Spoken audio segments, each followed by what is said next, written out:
और अब बात करते हैं किसानों की। देखिए, अन्नदाता के लिए बजट कोई जो है तोहफे से कम नहीं था, कई तोहफे लेकर आया है। लेकिन सिर्फ अन्नदाता ही नहीं, बाकी पशुपालन, मछली पालन के क्षेत्र में भी कई फैसले लिए गए हैं। देखिए, आपको बता दें, प्रधानमंत्री किसान सम्मान निधि योजना के लिए 63,500 करोड़ रुपए का आवंटन किया गया। भरतपुर के किसान इन घोषणाओं को लेकर बेहद खुश भी हैं। उन्होंने प्रधानमंत्री नरेंद्र मोदी और वित्त मंत्री निर्मला सीतारमण का आभार कैसे जताया, रिपोर्ट देखते हैं। केंद्र सरकार ने आम बजट पेश कर दिया है। वित्त मंत्री निर्मला सीतारमण ने कई किसानों को सौगातें दी हैं। मेरे साथ में किसान हैं, आइए बात कर लेते हैं। जो बजट पेश किया गया है उन्हें कैसा लगा है? क्या नाम है आपका? मेरा नाम नीरज चौधरी है सर। क्या कहेंगे, अभी बजट पेश किया गया है, कैसी सौगातें मिली आप लोगों को? पहले बात तो बहुत बहुत धन्यवाद देना चाहता हूँ केंद्र सरकार को, आदरणीय मोदी जी को। और इन्होंने अभी मैंने देखा है, अभी नेट जरिए मालूम पड़ा है कि इन्होंने किसान सम्मान निधि जो किसानों को दी जा रही थी उसमें इन्होंने 63,500 करोड़ रुपए का बजट दिया है। बहुत ही सराहनीय कदम है। किसान सम्मान निधि किसानों को मिलनी चाहिए। किसानों को हक है। आज किसान की स्थिति को देखते हुए मोदी सरकार जो काम कर रही है निश्चित सराहनीय है। बहुत प्रसन्न है, बहुत खुश है। आप क्या कहेंगे सर? आज का जो बजट केंद्र सरकार ने किसानों के हित में दिया है वो बड़ा ऐतिहासिक है, क्योंकि 1,40,587 करोड़ का बजट कृषि बजट के लिए जो दिया है, इससे निश्चित तौर पर किसानों को लाभ मिलेगा। और पशुपालन में जो उद्यमिता को जोड़ा गया है ये भी एक सराहनीय विषय है। दूसरा, आमजन जो कि किसानों को भी प्रभावित करता है, सोलर पैनल उनको भी सस्ता किया गया है जिससे सोलर लाइट किसानों को मिल सके। कैंसर की दवाइयों को भी सस्ता किया गया है जिससे आम किसान को लाभ मिल सके।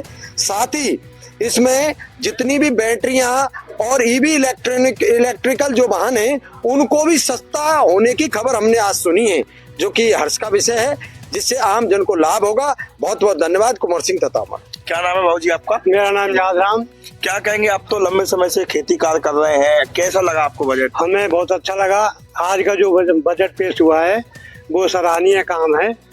मछली पालन पे विशेष ध्यान दिया है सरकार ने, तो मैं प्रिय मोदी जी को धन्यवाद दूंगा कि उन्होंने बहुत अच्छा काम किया है। आपका क्या नाम है भाजी? मैं राधेश्याम शर्मा। कौन सा गाँव है आपका? गांव चितौकी। क्या कहेंगे आप, क्या कहेंगे, आज बजट पेश किया गया है? केंद्र सरकार द्वारा जो ये बजट पेश किया गया है वो बहुत ही सराहनीय है। जो पशुपालन के लिए जो एफपीओ के संबंध में जो बात कही गई है वो बहुत ही सराहनीय है। बिल्कुल, देखिए, भरतपुर के किसान हैं और जो बजट पेश किया गया है, कई सौगातें मिली हैं, चाहे वो मछली पालन की बात की जाए, पशुपालन की बात की जाए, कृषि कार्य को लेकर के की जाए, किसान बड़े खुश नजर आ रहे हैं। भरतपुर से एनडीटीवी के लिए ललित कुशवाहा। और वहीं श्रीगंगानगर में भी इन घोषणाओं को लेकर किसान काफी खुश नजर आ रहे हैं। जरा आपको बता दें कि किसानों का कहना है कि बजट में कृषि क्षेत्र में नए नवाचारों पर जोर दिया गया, जिससे खेती को आधुनिक बनाने में मदद मिल रही है।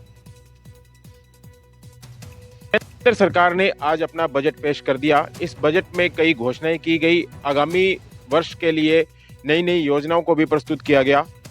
श्रीगंगानगर जिला कृषि प्रधान जिला है, तो ऐसे में किसानों के अंदर भी इस बजट को लेकर काफी प्रतिक्रियाएं नजर आ रही हैं। हमारे साथ मौजूद हैं कुछ किसान, उनसे जानेंगे कि आज के बजट को लेकर क्या सोचते हैं। सर, आज बजट पेश किया गया है, केंद्रीय बजट, किसानों के लिए भी काफी घोषणाएं की गई हैं, क्या सोचते हैं, किस तरह का बजट है ये बजट? विशेषकर किसानों में जो युवा वर्ग है वो धीरे धीरे खेती से जो दूर जा रहा था, उसको खेती भी अपने आप में एक बहुत बड़ा बिजनेस है अगर सही तरीके से इसको करे तो जो नौजवान युवा है वो नई तकनीकी को अपनाते हैं। मोदी जी ने उन पर फोकस करके इस बजट के अंदर जो नई स्टार्टअप की और जो तकनीकी, ड्रोन की, बाग, सब्जी, इनके लिए जो काम करने के लिए युवाओं को जो प्रोत्साहन किया है, उससे लगता है कि राजस्थान के अंदर, विशेषकर हमारे गंगानगर हनुमानगढ़ जिले में जो नौजवान युवा खेती की ओर जो धीरे धीरे मुंह मोड़कर बाहर पलायन की ओर जा रहे थे, विदेशों में जा रहे थे, वो दोबारा खेती से जुड़ करके खेती भी एक मुनाफे का सौदा बन जाएगा, ऐसा लग रहा है मेरे को। आज केंद्र सरकार का बजट बहुत ही बढ़िया रहा। हमारे किसान वर्ग के लिए ये वरदान साबित होगा और आने वाली युवा पीढ़ी के लिए तो बहुत ही ज़्यादा वरदान साबित होगा, क्योंकि केंद्र सरकार ने युवा वर्ग को किसानों की तरफ ज़्यादा रुझान रखा है इस बजट के अंदर। तो हमें इस बात के लिए बहुत खुशी है कि राजस्थान के जो हमारे गंगानगर हनुमानगढ़ जो जिला है वो किसान पर निर्भर है, क्योंकि राजस्थान के अंदर ही मोटे अनाज की पैदावार ज़्यादा होती है और जो इस निर्यात करने से जो फायदा होगा, तो जो युवा जो लोग थे किसानी से दूर भाग रहे थे, वो बाहर जा रहे थे, कोई विदेश जा रहा था, तो उस पर थोड़ा अंकुश लगेगा। और जो भारत का युवा है वो खेती की तरफ ध्यान देके और अपने भारत देश को उन्नत करने के लिए खूब प्रयास करेगा। इसमें सरकार का बड़ा ही महत्वपूर्ण योगदान रहेगा। पीएम किसान निधि योजना है, चाहे फसल क्लेम बीमा योजना है, उसको पारदर्शी बनाने की बात की गई। ये मोदी जी की बहुत ही बढ़िया सोच है, जिसमें पीएम किसान निधि है। इसमें छोटे जो किसान हैं उनको इसका बहुत लाभ मिलता है। मोटे अनाज के निर्यात के लिए यहाँ पर कुछ घोषणाएं की गई हैं। वही खेती के अंदर एआई जो तकनीक है उसका प्रयोग करने की बात की गई है, जिससे किसानों को चाहे मौसम की बात हो, चाहे मिट्टी परीक्षण की बात हो, उसको लेकर काफी जो क्रेडिट कार्ड है, उन सभी चीजों को लेकर जो किसान है काफी उत्साहित नजर आ रहे हैं। कुलदीप गोल, एनडीटीवी, श्रीगंगानगर। देश की आधी आबादी हर क्षेत्र में आगे बढ़ती, इस आबादी के अस्तित्व का और विस्तार करने के लिए भी कई फैसले लिए गए हैं, क्योंकि आज महिलाएं सिर्फ होम मिनिस्टर्स नहीं हैं बल्कि अपने घर की फाइनेंस मिनिस्टर्स भी हैं। ऐसे में जयपुर में महिलाओं ने इसे लेकर प्रतिक्रिया दी है और कहा है कि राजस्थान में महिला उद्यमी को एमएसएमई के तहत सीधा फायदा मिलना तय है। दिखाते हैं। मोदी सरकार ने अपना बजट है वो पूरे देश के सामने रखा है और इसमें कई ऐसे सेक्टर्स हैं जिनको जो है खास तौर पर ध्यान रखा गया है। इसके साथ ही आपको बता दें कि अगर राजस्थान की बात की जाए तो राजस्थान में भी जो टेक्सटाइल और ज्वेलरी और जो अन्य जो कह सकते हैं कि उद्योगों से जुड़े हुए लोग हैं उनसे हम बातचीत करेंगे। सर, मैं सबसे पहले तो आपके पास आना चाहूँगा, क्या कुछ कहेंगे, क्योंकि बजट उम्मीदों के अनुसार रहा है एक बिजनेसमैन के तौर पर। Atmaram Gupta, chairman AIG group. और बजट निश्चित तौर से प्रधानमंत्री मोदी जी का जो सपना है कि विश्व के अंदर तीसरी इकोनॉमी के रूप में हमें देखना है, तो उस ओर बढ़ता हुआ बजट है ये। और सीतारमन जी ने बहुत इंटेलिजेंटली पेश किया है इसे। इसमें उस इकोनॉमी को मजबूत करने के लिए सबसे बड़ी आवश्यकता होती है इंफ्रास्ट्रक्चर। तो इंफ्रास्ट्रक्चर को बहुत बड़ा ध्यान दिया गया है, बजट पे ध्यान दिया गया है। रोड, रेल सेवाओं को मजबूत करने की बातें कही गई है इसमें। साथ साथ इंपोर्ट एक्सपोर्ट सेकंड एरिया होता है, तो इंपोर्ट एक्सपोर्ट के अंदर भी रेटों को बड़ा युक्ति संगत किया गया है। जो आज कंज्यूमर ड्यूरेबल्स जो परचेज किए जाते हैं बाहर से इंपोर्ट होते हैं, उसको 20% से घटा के 10% किया गया है, ताकि इंडियन महिलाएं हों पुरुष हों तो खर्चा ज़्यादा से ज़्यादा करें। जितना खर्चा करेंगे उतना इकोनॉमी के अंदर एमएसएमई सेक्टर है, रोजगार है, वो बढ़ेंगे। मध्यम वर्ग के लिए तो गवर्नमेंट सोच ही रही है, क्योंकि 45 करोड़ लोग जो गरीबी रेखा से ऊपर आए हैं, तो उनको तो गवर्नमेंट और चाहती है कि वो किस तरह से अपनी इनकम बढ़ाएं, किस तरह से रोजगार पैदा, ज़्यादा से ज़्यादा रोजगार पैदा हो। अगर मैन्युफैक्चरिंग हब बनेगा, ज़्यादा से ज़्यादा रोजगार मिलेगा, रोजगार मिलेगा तो इनकम बढ़ेगी। तो ये एक दूसरे से आपस में लिंक चीज़ें हैं। मैं खुद आईटी इंडस्ट्री से बिलोंग करती हूँ, एक आईटी फीमेल एंटरप्रेन्योर हूँ, जो राजस्थान में शायद बहुत कम सुनी जाती हैं या बहुत कम हैं जो काम कर रही हैं। आईटी के लिए आज प्रदेश में बहुत बजट के बारे में बात की गई है, बहुत न्यूट्रल बात की गई है, ना पॉजिटिव ना नेगेटिव, कि आर&डी की जाएगी, आईटी को बढ़ावा दिया जाएगा। अगर उस पर थोड़ा और फंड अलॉट होता या उस पर थोड़ा फोकस बात होती तो शायद फीमेल्स को और थोड़ा बेनिफिट होता। राजस्थान को फायदा है, पर्यटक का है, पुरातत्व विभाग का फायदा होगा इसमें, क्योंकि इसमें जितना जो पैसा लगा है और पर्यटक आएंगे तो बिजनेस तो ऑलरेडी बढ़ेगा। मैं डॉक्टर हूँ, तो मेरा तो यही ऑब्जर्वेशन है जो अभी आया है कि आयुष की तरफ जो अभी बढ़ावा दिया जाएगा, नए कॉलेजेस खोले जाएंगे जिससे सीटें बढ़ेंगी, लगभग 75,000 सीटें बढ़ने की उम्मीद है। तो उसमें बच्चों को, स्टूडेंट्स को आने वाले टाइम में बहुत फ़ायदा होगा। देन जो गर्ल्स हॉस्टल खुलने वाले हैं क्षेत्र के अंदर, वो एक बहुत अच्छी चीज़ है। साथ ही जो दुर्लभ बीमारियों की जो दवाइयाँ कम हुई हैं, जिनकी रेट्स, जिनमें से कैंसर आता है, डायबिटीज़ आता है, जो आज की तारीख में हम देख रहे हैं कि बहुत कॉमन है, और अगर पैसे की वजह से, किसी भी वजह से लोग अफोर्ड नहीं कर पा रहे हैं, तो इसका रेट कम करना एक बहुत अच्छा डिसीजन है। वही केंद्रीय वित्त मंत्री सीतारमन ने संसद में जब बजट पेश किया तो हर वर्ग को बड़ी उम्मीद थी। उन उम्मीदों पर कितना खरा उतरा ये बजट, विशेषकर महिला वर्ग की अगर बात करें तो इस बजट में रसोई का बजट कैसा रहेगा, इसको लेकर गृहिणियों से खास बातचीत एनडीटीवी रिपोर्टर त्रिभुवन रंगा ने की है। जरा ये आपको त्रिभुवन जी की हम एक रिपोर्ट दिखाएं। कैसा लग रहा है जिस तरह सीतारमन ने बजट पेश किया है?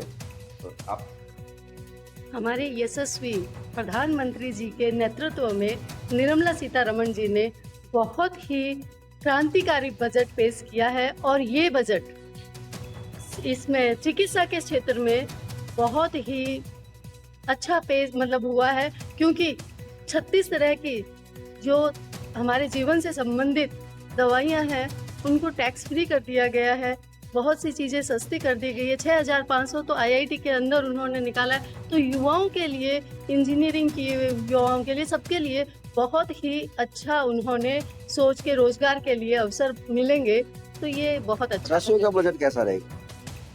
रसोई का जो बजट है उसके लिए अभी पूरा 100 है, लेकिन हाँ बेस्ट किया है उन्होंने, सिलेंडर के दाम कम हुए हैं, तो इस वजह से ये जो है बजट वो बहुत ही बेहतरीन बजट हुआ है। कुछ और लोग हैं, महिलाएं, उनसे बात करेंगे। क्या कहेंगे, जिस तरह से बजट पेश हुआ है, महिलाओं को क्या उम्मीद थी और क्या नहीं मिला? जैसे ही निर्मला सीतारमण जी ने जो बजट दिया है, उम्मीद थी सभी महिलाओं को कि कुछ रसोई का खर्चा कम होगा, लेकिन ऐसा लगता नहीं है, बहुत ज़्यादा फायदा नहीं हुआ है। और कुछ जो बेसिक मेडिसिन होती हैं, डेली यूज में आती हैं, उनको ज़्यादा फायदा नहीं मिला। बड़ी जो बीमारी से, कैंसर से संबंधित जो भी बीमारी थी, उसकी जो मेडिसिन थी वो जरूर सस्ती की गई है, लेकिन बेसिक ज़्यादा फायदा नहीं हुआ। गरीब लोगों के लिए भी नहीं है, सिलेंडर में बहुत ज़्यादा बदलाव नहीं हुआ है।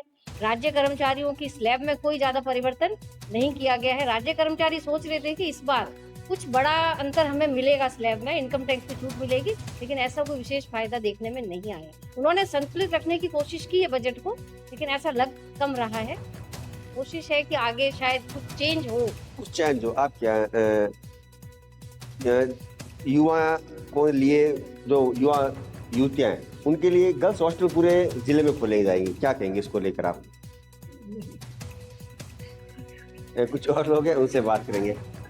बड़ी बात यह है कि गर्ल्स हॉस्टल पूरे जिले में, हर जिले में खोले जाएंगे। इससे कहीं ना कहीं जो ग्रामीण क्षेत्र की युवतियां हैं, उनको उस शिक्षा में फायदा मिलेगा, क्या कहेंगे? जी, ये उन्होंने बहुत ही सुंदर कार्य किया है। प्रत्येक जिले में उन्होंने गर्ल्स हॉस्टल खोलने के लिए प्रयास किए हैं, तो जिससे महिलाओं में शैक्षणिक, उसमें बाहर जाके बच्चियों को पढ़ने के लिए, रहने के लिए जब सुविधा मिलेगी, तो शैक्षणिक स्तर पे काफ़ी सुधार मिलेगा। देखते हैं, ये थी हमारे साथ कुछ महिलाएं जिन्होंने बात की आज के बजट को लेकर। किसी का कहना है कि काफ़ी अच्छा बजट है, तो कुछ लोगों का, महिलाओं का कहना है कि रसोई में का जो बजट है वो कहीं बिगड़ेगा या न बिगड़ेगा नहीं, तो कहीं ना कहीं उसमें कोई ज़्यादा इजाफा भी नहीं होगा। हालांकि सोने चांदी की भी जो महिलाओं की विशेष पसंद है, उसको लेकर उन्होंने मांग की है कि इस पे काम करना चाहिए था, लेकिन इस पे कुछ विशेष वो बोली नहीं है। कुल मिला के कह सकते हैं कि जो ये बजट है वो महिलाओं को, जो हमने बात की है, कुछ को फ्रेंडली लग रहा है, कुछ को अनफ्रेंडली लग रहा है। अब देखना ये होगा कि केंद्र सरकार इस पर जो अगला कदम है क्या उठाएगी। कैमरा पर्सन साथी राजेश संगानी के साथ त्रिभुवन रंगा, एनडीटीवी, बीकानेर। अब जोधपुर से खबर जान लीजिए। केंद्र सरकार के तीसरे कार्यकाल का दूसरा बजट आज संसद में पेश किया गया है और बजट को लेकर देश भर में मिली जुली प्रतिक्रियाएं जो हैं वो सामने आई हैं। जोधपुर में उद्योग जगत और आमजन ने बजट को लेकर सकारात्मक रूप दिखाया। खासतौर पर युवा की बात कर ली, महिलाओं की बात कर ली। निर्यात क्षेत्र को बढ़ावा देने वाले प्रावधानों ने उद्योगपतियों में उत्साह बढ़ा दिया है। दिखाते हैं आपको, एक हम रिपोर्ट दिखाते हैं। केंद्र सरकार का तीसरा कार्यकाल और निर्मला सीतारमण ने इस कार्यकाल का दूसरा बजट पेश किया है। हमारे साथ है उद्योगपति, तमाम लोग, उनसे हम जानते हैं किस तरह से आज का जो बजट पेश किया गया, क्या मामला? ये आज का जो बजट है ये क्रांतिकारी बजट है। 2047 का जो मोदी जी का सपना है विकसित भारत का, उसकी एक बहुत ही मजबूत नींव रखी है। चाहे चिकित्सा का क्षेत्र हो, चाहे शिक्षा का क्षेत्र हो, चाहे खेल जगत हो, चाहे उद्योग जगत हो, सभी जगत में, सभी सेक्टर के अंदर वित्त मंत्री निर्मला जी सीतारमण ने मोदी जी के नेतृत्व में बहुत ही अच्छा बजट पेश किया है, जो कि ये विकसित भारत और मेक इन इंडिया को बहुत ही बुलंदियों पे लेके जाएगा और आने वाला भविष्य काफी सुनहरा है और भारत विश्व गुरु के रूप में उभरेगा और बाकी बहुत ही मजबूत अर्थव्यवस्था के साथ में भारत आगे बढ़ेगा। इस बजट से सभी सेक्टर को राहत मिली है। हम लोग एमएसएमई में काम करते हैं, एमएसएमई के लिए बजट बहुत ही लाभदायक है। हम आज हमारी इकोनॉमी पूरे वर्ल्ड में 4थे नंबर पे है, ये 3रे नंबर पे कैसे बने और भारत विकासशील से विकसित कैसे बने, इसके लिए रोड मैप इसके तैयार किया गया है। तो लघु पार्टी माननीय वित्त मंत्री का धन्यवाद ज्ञापित करती है कि बजट एमएसएमई के लिए बहुत ही अच्छा है। किस तरह से देखते हैं आप? तो जिलाध्यक्ष आपकी पार्टी का बजट है, आज हमारे वित्त मंत्री द्वारा देश का एक ऐतिहासिक बजट पेश किया गया, जो कि किसान वर्ग के लिए हो, महिला वर्ग के लिए हो, शिक्षा क्षेत्र में हो, आम आदमी से लेकर उद्योगपति तक इस बजट में राहत प्रदान की गई है। इसलिए मैं माननीय वित्त मंत्री जी को मेरी जोधपुर जिले की ओर से हार्दिक आभार व्यक्त करता हूँ, स्वागत करता हूँ कि उन्होंने देश के हित में ये बजट पेश किया। आज का जो बजट पेश किया गया है वह भारत के हर क्षेत्र को और भारत के हर वर्ग को स्पर्श करने वाला है और सभी को कुछ न कुछ सभी के लिए प्रावधान किए गए हैं। इसके अंतर्गत किए गए मुख्य प्रावधानों में देखा जाए तो कृषि उत्पादों को बढ़ावा देने के लिए नारियल के लिए जो विशेष पहली बार किसी बजट में एक उत्पाद के लिए इतना काम किया गया है, और उसके पीछे अगर जाएंगे तो कम से कम 1 करोड़ परिवार नारियल की खेती से जुड़े हैं, वे सभी लाभान्वित होने वाले हैं। काफी सोच समझ के बहुत बारीकी से इस बजट को इन्होंने और साइज भी बजट का बहुत बड़ा किया है पिछले साल के बजाय। निश्चित रूप से कह सकते हैं बजट जो पेश किया गया है, उद्योगपति हो, चाहे क्लस्टर से जुड़े हो, हैंडीक्राफ्ट टेक्सटाइल से जुड़े हो, तमाम लोग इस बजट को सराह रहे हैं। लेकिन आम जनता ये भी कह रही है कि जो घर चलाने वाली गृहस्थियां हैं, यानी कि गैस सिलेंडर हो और पेट्रोल हो, उन पर भी जो है सस्ती अगर उन्हें राहत मिलती तो उम्मीद ज्यादा थी गृहणियों की और दूसरे लोगों की। लेकिन बात की जाए स्टेट का जब बजट आएगा उसमें देखना होगा कि किस तरह से जो है राज्य सरकार आम राजस्थानियों को किस तरह की राहत दे पाती है। जोधपुर से NDTV के लिए अरुण हर्ष की रिपोर्ट। थार की कला संस्कृति को देश विदेश में पहचान दिलाने वाला और हजारों हाथों को रोजगार प्रदान करने वाला हैंडीक्राफ्ट उद्योग आज लुप्त होने की कगार पर खड़ा है। राजस्थान के बाड़मेर जिले में जो पश्चिमी सरहद पर थार रेगिस्तान का प्रमुख हिस्सा है, जो इस उद्योग का सबसे बड़ा हब रहा है, यहाँ कपड़े, मिट्टी और लकड़ी से बने विभिन्न प्रकार के हस्तशिल्प उत्पाद तैयार होते हैं। लेकिन कारीगरों को उनकी मेहनत का जो उचित मूल्य है उत्पाद बेचने के लिए बाजार नहीं मिल पा रहा है। लेकिन केंद्र सरकार ने बजट 2026-27 में हैंडीक्राफ्ट और हैंडलूम को बढ़ावा देने की महत्वपूर्ण घोषणाएं की। इस उद्योग से जुड़े लोगों ने इसे बड़ा सराहा है, नई उम्मीद जगाई है। बजट में वस्त्र क्षेत्र के लिए एकत्रित कार्यक्रम प्रस्तावित किया गया, जिसमें महात्मा गांधी ग्राम स्वराज पहल शामिल है। दिखाते हैं आपको एक रिपोर्ट।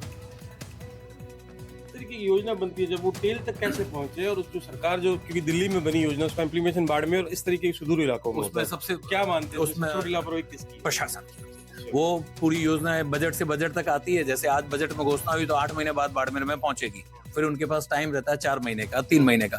वो क्या करते हैं कि 3 महीने के खाना पुत्र करके सबको समझा के गवर्नमेंट को डाटा भेज देते हैं। अभी अमित शाह जी ने बोला था हमने 1,90,000 करोड़ का खादी का हमने एक्सपोर्ट और इम्पोर्ट ऐसा हमारा बिजनेस हुआ है। तो मैं अमित शाह जी के बयान था, मैं उस पर कोई कमेंट्स तो नहीं करूंगा। लेकिन बाड़मेर जो खादी का सबसे बड़ा हब हुआ करता था, जैसलमेर, बाड़मेर, वेस्टर्न राजस्थान, वहां तो जीरो है। सारे खादी सेंटर्स बंद हो गए, खादी ऑफिसेज बंद हो गई। तो अब बताइए 1,90,000 करोड़ कहाँ से बाड़मेर में या पूरे राजस्थान में, इंडिया से, हमारे यहाँ से तो बड़े पट्टू बट्टू बना करते थे। अब सारे मशीन ही बन रहे हैं, पानीपत में जाके बन रहे हैं, अमृतसर में जाके बन रहे हैं। जो चीज 100 रुपए की होती है, जो हमारे यहाँ 100 में बनती थी, वो 2 रुपए में बन रही है। ये जो आया है नया बजट में, जो अगर इम्प्लीमेशन होता है, अगर इम्प्लीमेशन होता है तो जो भी आजकल लोग ऑफलाइन सेल कर रहे थे उसमें सबसे बड़े पेमेंट्स के इश्यूज है, या बहुत टाइम तक लोग 3-3, 4-4 महीने तक पेमेंट अटके रहते हैं, तो वो सारी चीजें क्रेडिट की जगह कैश में